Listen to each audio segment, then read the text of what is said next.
이번 주는 또 연휴가 깁니다.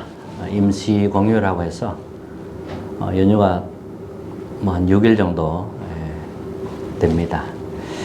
명절이 있다 보니까 이제 뭐 음식하기 바쁘고 또 사람들이 많이 오기 때문에 분주하죠. 분주하고 그렇습니다. 참 손님 대접하는 것도 뭐 해야 되겠지만 조금 영적인 분위기가 될 수 있도록 기도 속에서 모든 것이 되어지면 좋겠습니다. 예수 믿는 집안은 모여서 다른 거 하지 말고 또 예배도 드리고 이렇게 했으면 참 좋겠습니다. 먹는데 바쁘고 대접하는데 바쁘고 이런 정신이 없어요. 그러면 중요한 것도 놓치게 되겠죠. 세상은 복음이 필요한 현장입니다. 복음이 없으면 구원받지 못합니다. 세상에는 불신자도 있고 또 종교인도 있고 구원받은 사람도 있습니다.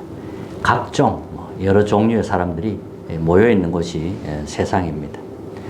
그래서 이런 일 저런 일 많이 겪게 되어 있습니다. 영적인 힘이 없으면 이길 수가 없습니다. 영적인 힘이 있으면 여유가 생깁니다. 영적인 힘이 있으면 속지 않지요. 잘 속지 않고 하나님이 주시는 답을 가지게 됩니다. 하나님이 주시는 답을 또 찾게 되지요. 우리 힘으로 산다는 것은 한계 오기 마련입니다. 아무리 뛰어난 사람이라도 인간은 한계가 있거든요. 그래서 우리는 영적인 힘이 필요합니다. 인간의 힘으로 산다는 것은 언제든지 막 무너져요. 판판이 무너집니다. 어떻게 우리 힘으로, 내 힘으로 세상을 이길 수 있겠습니까? 절대로 못 이깁니다. 영적인 힘이 있어야 되는 거죠. 그렇기 때문에 하루에 한 번 집중적인 기도를 하셔야 됩니다. 명절 바쁘다고 해서 이런 중요한 시간을 놓치면 안 됩니다.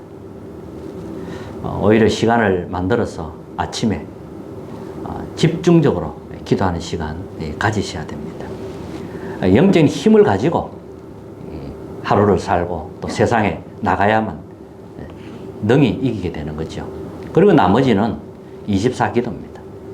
하루에 한 번은 집중 기도하시고 나머지는 24 계속 이렇게 기도하면 되겠죠. 24 속에서 일하고 사람 만나고 이렇게 하면 되겠습니다. 어디를 가도 문제는 있기 마련입니다. 또 갈등 있기 마련이고요. 위기는 언제든지 있습니다. 어떤 현장에 가도 있기 마련입니다. 24 속에 있으면 분명히 문제 보는 눈이 달라집니다. 또 현장에 가면 바로 문제 만나잖아요. 가정도 하나의 또 현장이기도 합니다. 가정이 현장이에요. 아직 안 믿는 그런 가족도 있을 수 있거든요. 다 현장입니다. 복음이 안 통하면 아무리 가족이라도 답답합니다. 대화가 잘 안 되죠. 그래서 언약 가진 여러분 한 사람이 중요한 거고 거기에서 기도하면 되겠습니다. 한 사람의 기도가 쌓입니다. 쌓여서 표시 없이 이렇게 영향이 서서히 갑니다. 그게 무시 못 하거든요. 1년, 2년, 10년 이렇게 영향이 가면서 시간표가 오는 것이거든요. 기도는 분명히 쌓입니다. 그래서 나는 가정을 살릴 복음의 파수꾼이다. 이렇게 언약을 잡으시기 바랍니다. 나는 오늘부터 가정을 위하여 기도하겠다. 이 교회와 이 지역을 위해서 기도하겠다. 이렇게 딱 정하시면 되겠습니다. 또 직장에 가면 많은 또 문제가 있어요. 갈등도 있고 위기가 있습니다. 어디 가도 있으니까요. 복음 가진 사람에게는 이것이 전부 응답이라는 겁니다. 응답이라는 거죠. 응답으로 보일 만큼 영적인 힘이 있어야 되고요. 24기도 속에 있어야 되는 겁니다. 문제를 자세히 보면 우리는 문제에 빠지지만 문제를 자세히 보면 하나님이 주시는 답이 있는 겁니다. 또 갈등은 갱신할 걸 찾으면 돼요. 위기가 오면 아무리 뭐 큰 위기가 와도 하나님이 나와 함께 하시잖아요. 내가 복음의 사람이잖아요. 그렇다면 하나님 기회가 있기 마련입니다. 그걸 보면 되는 거죠. 그걸 안 봤을 때, 못 봤을 때 이제 흔들리고 낙심하고 이렇게 되는 거죠. 그러나 그걸 보게 되면 감사할 수 있는 거지요. 또 영적인 문제는 사람마다 조금씩 있다고 봐야 됩니다. 조금씩 또 차이도 있고요. 근데 복음이 다 각인되는 게 중요합니다. 복음이 각인돼야 돼요. 각인이라는 것은 완전히 뭐 못이 딱 박히는 것처럼 그렇게 각인되는 건데 이게 하루아침에 되는 건 아니죠. 하루아침에 되는 건 아니지만 계속 말씀 듣고 기도 속에서 천천히 이렇게 각인되는 겁니다. 각인된 것이 이제 뿌리 내리고 체질되는 것이거든요. 그래서 복음이 각인된다는 게 너무 중요하고 계속 기도하셔야 됩니다. 뿐만 아니라 또 우리는 늘 따라다니는 게 있어요. 가난, 무능, 질병 늘 따라다닙니다. 하나님은 분명히 24 속에서 이길 힘을 주실 겁니다. 그래서 계속 기도하시기 바랍니다. 자, 오늘 성경 말씀 이제 갈라디아서 2장 20절을 읽었는데 내 것으로 안 됩니다. 내 것으로 구원받을 수 없습니다. 그리스도로 알아야 됩니다. 그래서 바울은 이런 말 한 겁니다. 나는 그리스도와 함께 십자가에 죽었다. 이렇게 나온 겁니다. 내 안에 그리스도께서 사는 것이다. 이제 주인이 바뀐 겁니다. 주인이 바뀌었고 이제 우리는 옛날 나는 죽은 겁니다. 창세기 3장 12가지 전략을 따라가며 거기에 속해서 끌려가던 나의 인생은 십자가에 함께 죽은 겁니다. 그래서 그리스도께서 이제 내 안에 사시는 것이죠. 그리고 예수님이 마지막에 약속하신 게 오직 성령이 너희에게 임하시며 권능 받고 땅끝까지 내 증인 되리라 했습니다. 오직 성령의 일해야 되는 겁니다. 이 권능이 일해야 되는 거예요. 자, 그래서 오늘 첫 번째 우리가 붙잡을 말씀은 우리가 붙잡을 영원한 답, 그게 그리스도입니다. 자, 그리스도인데 영원전 그리스도를 여러분들이 실제로 붙잡아야 됩니다. 그리스도는 영원전 그리스도입니다. 우리가 믿는 그리스도는 영세전 그리스도라 이 말이죠. 그래야만 나의 과거가 발판이 됩니다. 그 속에서 나를 볼 수 있어야 돼요. 그래야 발판이 되는 거죠. 그리고 성육신하신 그리스도입니다. 영세전부터 존재하신 이 그리스도께서 사람의 몸을 입고 이 땅에 오신 겁니다. 근데 구약 성경은 이 그리스도를 예언한 게 구약입니다. 여자의 후손이 뱀의 머리를 깨트릴 것이다.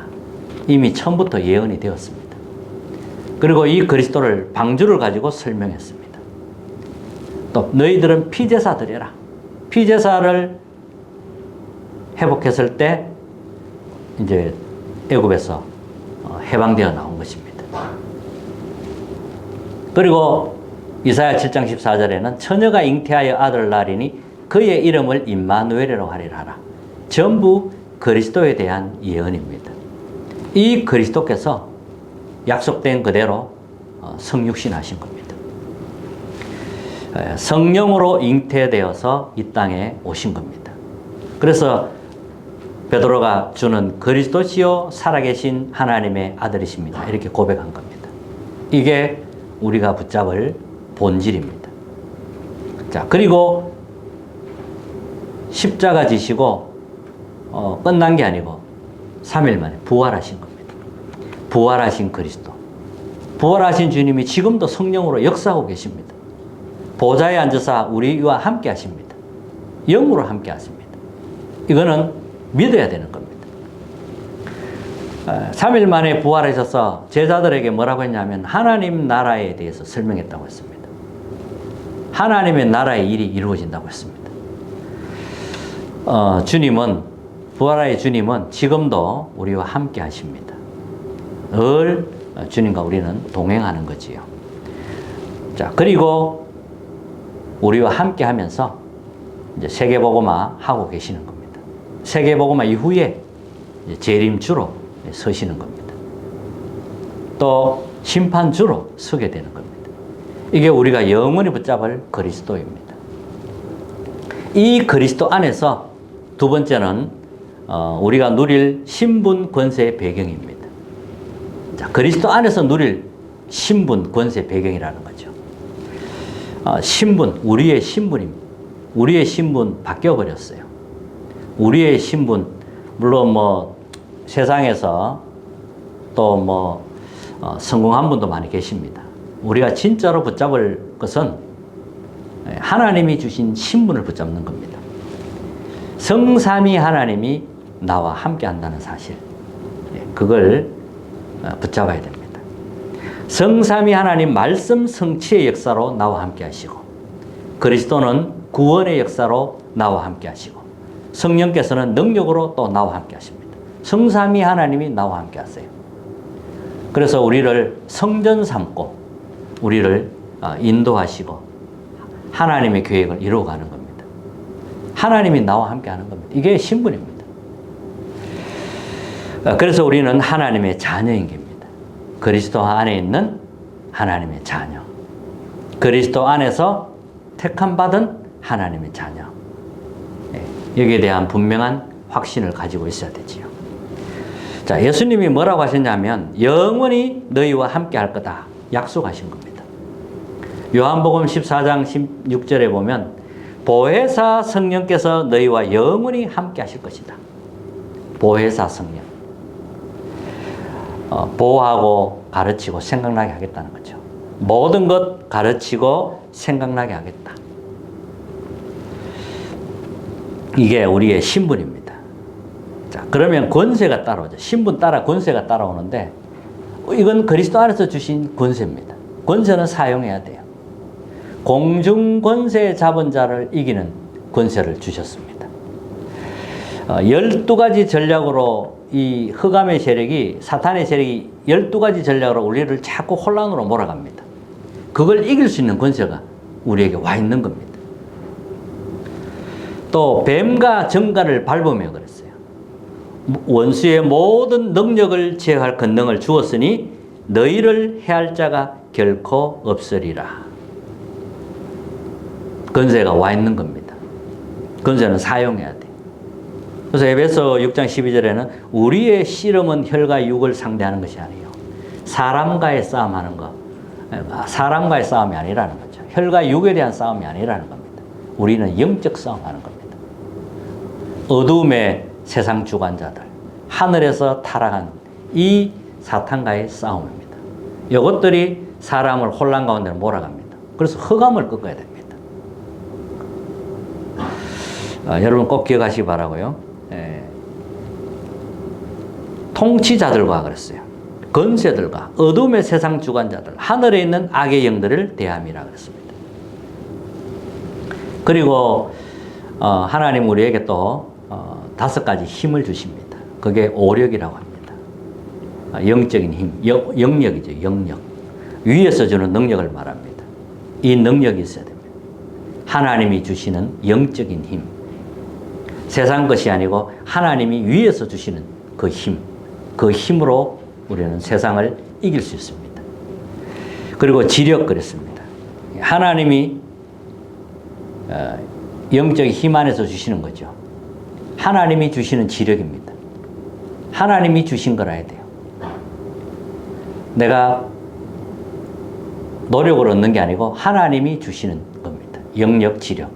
다 하나님 주시는 거예요. 그걸 말하고 그 다음에 체력, 영육간에 힘을 주시는 겁니다.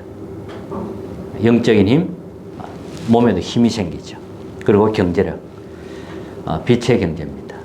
그리고 후대 경제, 성교 경제. 그리고 인력입니다. 인력은 237 5천 종족 살리는 것과 연결이 됩니다. TCK와 연결이 되고요. 이게 우리에게 주신 권세입니다. 자, 배경은 뭐냐 하면 우리는 배경이 있어요. 세상에 살고 있지만 세상에 속해도 세상 것을 누리게 됩니다. 우리는 보호자가 우리의 배경입니다. 천국이 우리의 배경입니다. 하나님 나라가 우리의 배경입니다. 그걸 누리는 겁니다. 자, 세 번째는 뭐냐 하면 이 모든 것을 기도로 누리는 겁니다. 기도로. 그래서 삶 집중하라는 겁니다. 아침에 일어나면 삶 집중하시면 돼요. 아침 기도, 망대 세우는 기도 집중하셔야 됩니다. 이렇게 일 중심의 사람은 기도 누릴 수가 없습니다. 기도 속에서 일이 되도록 그렇게 해야 됩니다. 일 중심의 사람은 분주합니다. 한 개를 해도 분주하고 두 개를 해도 분주합니다. 기도 속에서 하면 오히려 차분하게 그렇게 인도받아서 여유있게 바빠도 마음은 여유가 있어야 됩니다. 그렇게 해야만 됩니다. 그게 기도입니다. 그리고 나머지는 이제 24기도 하면 됩니다. 낮에는 현장 가잖아요. 일을 해야 되고 만나는 사람이 있습니다. 그 속에서 기도 속에서 이것이 되어지도록 안 돼도 이렇게 분명한 목표와 방향을 가지고 그렇게 하면 되겠습니다. 그리고 밤에는 마무리하고 답을 찾는 기도 이렇게 해서 삶 집중하시면 되고요. 그리고 또 평소에 누릴 것이 권세 누리는 기도 이것도 너무 중요합니다. 예수 그리스도의 권세를 가지고 하는 기도를 말합니다. 주님의 이름으로 선포할 수 있습니다. 그래서 권세 누리는 기도하라는 거죠. 흑암의 권세 무너지도록 하늘과 땅의 권세가 그리스도에게 있기 때문에 그 그리스도의 이름을 가지고 우리가 권세를 사용하는 겁니다.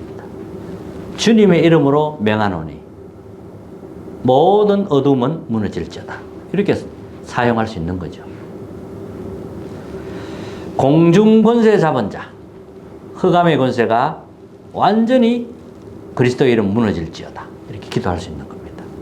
이런 기도 하셔야 됩니다. 그리고 이제 나머지는 계속 24입니다. 24기도. 24기도. 올해 원단 이제 주제도 보면 전부 기도에 관한 내용입니다. 기도에 관한 내용. 남은 자의 기도, 순례자의 기도. 이렇게 기도에 관한 내용들이 나오거든요. 결국 그러면 기도가 다라는 겁니다. 복음을 누리는 것도 기도고, 각인시키는 것도 기도고, 기도로 모든 게 다 되는 겁니다. 그래서 기도를 제대로 이해하고 또 깨닫는 그런 은혜가 있기를 바랍니다. 결론입니다. 성경 구절로 우리가 결론을 내리겠습니다. 오늘 좀 읽었는데 갈라디아서 2장 20절에 보면 그리스도가 나의 주인입니다. 영세전부터 재림주로 서실 그 그리스도가 나의 주인입니다. 그 속에서 나는 그리스도와 함께 죽은 겁니다. 옛날 나는 죽었다 이 말이죠. 창세기 3장 나 중심의 체질, 나 중심 창세기 6장, 11장 이 세상 문화 이런 것들 전부 다 주님과 함께 십자가에 달려 죽은 겁니다. 내 안에 그리스도가 사는 겁니다. 이 속에서 이제 하나님이 만든 나가 나오는 거죠. 하나님이 주신 것, 하나님이 나에게 맡긴 현장 이렇게 이제 조금씩 연결되어 회복되겠죠. 이렇게 기도하시면 됩니다. 자, 사도행전 1장 8절에 보면 오직 성령이 너희에게 임하시며 땅 끝까지를 내 증인되리라. 우리 것으로 안 되기 때문에, 내 것으로 안 되기 때문에, 내 능력으로 안 되기 때문에 오직 성령을 약속하신 겁니다. 이제 목사님은 300%라고 이제 설명을 해 주셨습니다. 성령 충만은 300%다. 나에 대한 완전한 답. 나에 대한 답이 없이 어떻게 되겠어요? 나의 완전한 답. 그 다음에 현장, 내 하는 일에 대한 완전한 답. 100%씩 각각. 그리고 시스템. 이렇게 이제 준비되면 됩니다. 올해는 기도 속에서 이 300%가 준비되고 이렇게 해서 우리가 이제 하나님의 계획을 이루는 그런 사람들로 쓰임 받아야겠습니다. 24 기도 속에서 모든 것을 누리는 은혜가 있기를 주님 이름으로 축복합니다. 승리하는 한 주간 되시길 바랍니다. 찬송가 182장입니다.